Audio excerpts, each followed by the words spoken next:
Bless you people. No, this is a new method I'm trying. I've done screen recording where I have to pull down my screen and it records my screen because I have to be on Zoom. But you can't, when you're on Zoom, I can't screen record if I'm attached to the TV, if I'm mirroring the TV. So everyone in the classroom has to join the Zoom. It's a nightmare. Okay, let's just say that. And I can't zoom on the Zoom. I can't zoom in like this. Okay, I know, right? I can't zoom on the Zoom.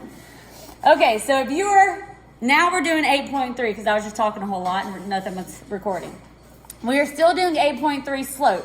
So those of you at home, I don't think had these notes down yet, so you need to write these 3 bullet points. Okay, maybe you pause and you write these down, and then once you're done, play the screen again.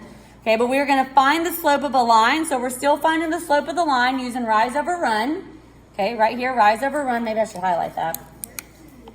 But we're going to see how we can use similar triangles to understand the slope. And ultimately, this similar triangles figures shows you why you can choose any 2 points on the line to do the slope. I could choose these 2 points together. I could choose these 2 points that are a little further apart, just like we're doing on the warm-ups. They're all going to simplify down to be the same. Okay? You can choose any 2 points. You can even choose these 2 little points. You could do rise and run between these 2 farthest away points. And you want to pick those points that are on those cross sections that you know for sure the X and you know the Y. This would be a point we would not want to choose. Okay, we know for sure the X is 1, but we don't know for sure what the Y value is. So make sure you're choosing those ones on those cross sections. Okay, so on these notes, the triangles, the rise and the run were already there for us. Okay, the rise and the run were already there. So I did 2 different colors. And we said, what's the slope of this line? You use rise over run. That's the method. And the little one here, we did, the rise was up 1. So the rise was 1 and the run is 2. So it was 1 divided by 2 because it's rise over run. Then we did the green one, the bigger. And it kind of makes these little triangles with the actual line. Okay, and we're finding the slope of this line. Okay, but it kind of makes a little triangle when you do the rise and the run. So the rise here was 2. And the run was 4. So we did 2 over 4 because it's rise over run.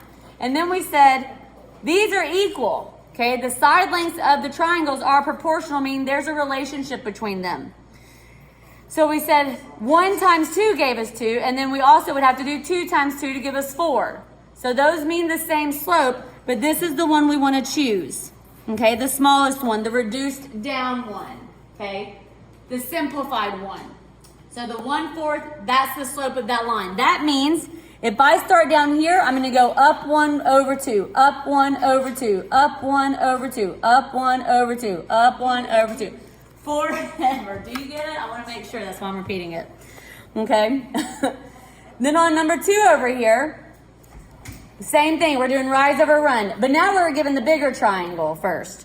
So, or the larger rise, the points that were further apart. You could have also choose this point right here on that graph. Okay, but these were already done. So we're doing the rise was 4. It looks like it might be 6, but you got to see right here we started at 2. So a rise of 4 and then a run over of 6 between those 2 points. So it was 4 over 6, 4 divided by 6. And then the little one went up 2 between these 2 points that are closer together. The rise was 2 and the run was 3. So we do 2 divided by 3. And we said those were equivalent slopes. They mean the same thing because 4 6 simplifies down to 2/3. 4 divided by 2 is 2. 6 divided by 2 is 3. So this is the slope I want you to choose, the simplified one. Okay? You might have already chosen 2/3, but if you did the points that were further apart, make sure you simplify it down. Okay? But if you chose this one, it's going up 2 over 3, up 2 over 3, up 2 over 3. That's all I got for you, Raquel. Just those ones. Okay. I'm actually not going to do these bottom ones because they're the same. They're the same. I think that's enough for the similar triangles and the worksheet that I'm going to give you guys to do. Okay. This is video part 1. The next one's going to be this similar triangles worksheet. And you can get this document and this one in the same file that says print these pages on the daily directions. This is the page 1 that's there. These are the page 2. The difference is, these are on a graph. You can easily count them. These are not on a graph. Okay? So I'm going to show you how to do one, and then I'm going to give you time to try all the other ones on your own. This is like the I do, you do.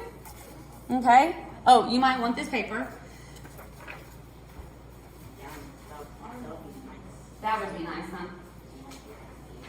Y'all are like such smart kids too. Yeah. Can you email? Can you email? If you did it? Can you email? Y'all are so smart. It makes teaching easy, especially when it's a day like today where it's very chaotic because none of the technology is working. Yes. You can use the stapler, yes. Thank you for asking. Okay. So I'm going to show you how to do one, and then I'm going to stop the video for those at home and to give you time to work on this on your own, and then I'll go through the answers. I'll have another part 2 video that goes through the answers. I'll come back there. Yeah, just hold on to it. Thank you.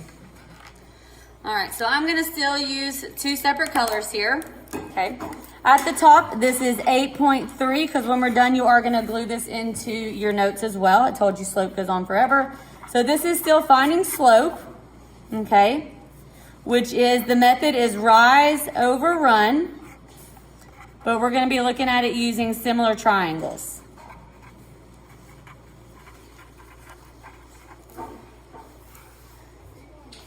Those of you in the back, algebra students, if you are missing assignments, whenever I switch back to you guys, you better have at least one missing assignment completed, if not more.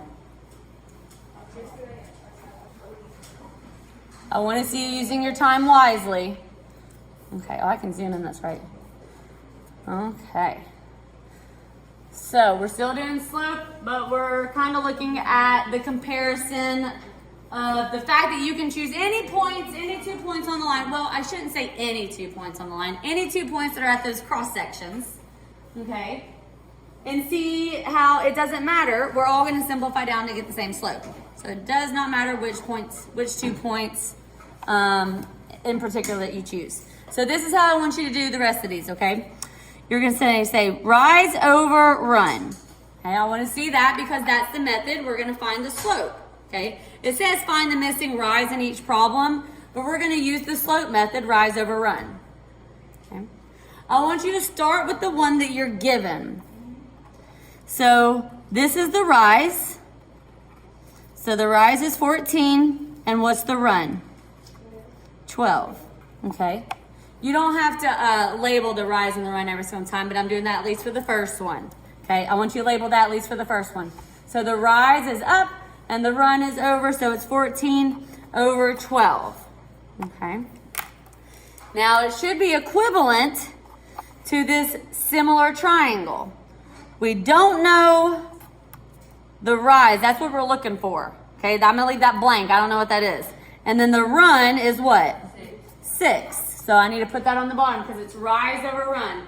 We don't know the rise. It's blank. But that's what we need to find based on the relationship between these, okay? I chose points that were further apart, so I need to try to simplify that down. What do you notice? You what? Dividing it by what? 2. If you divide the 12 by 2, you also have to divide the 14 by 2. So what is that missing rise? 7, okay?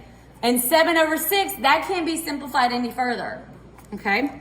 So I'm going to box that in. That is my slope. That is the slope of the line. It goes up 7 over 6. And then there's actually another point about right here that you would go up 7 over 6, up 7 over 6, okay? Because this one just went, it's like a bigger jump, okay? But it's still simplified down to 7 over 6, okay? That's what I want you working on 2 through 8. You know what? Let's do number 2. Let's do one more and then I'll let you do the rest. So rise over run. Do the one that you're given. Whoa, so now we got a rise of 32 and a run of 32. So 32 over 32. And then I've got a blank for the rise over run for the 8.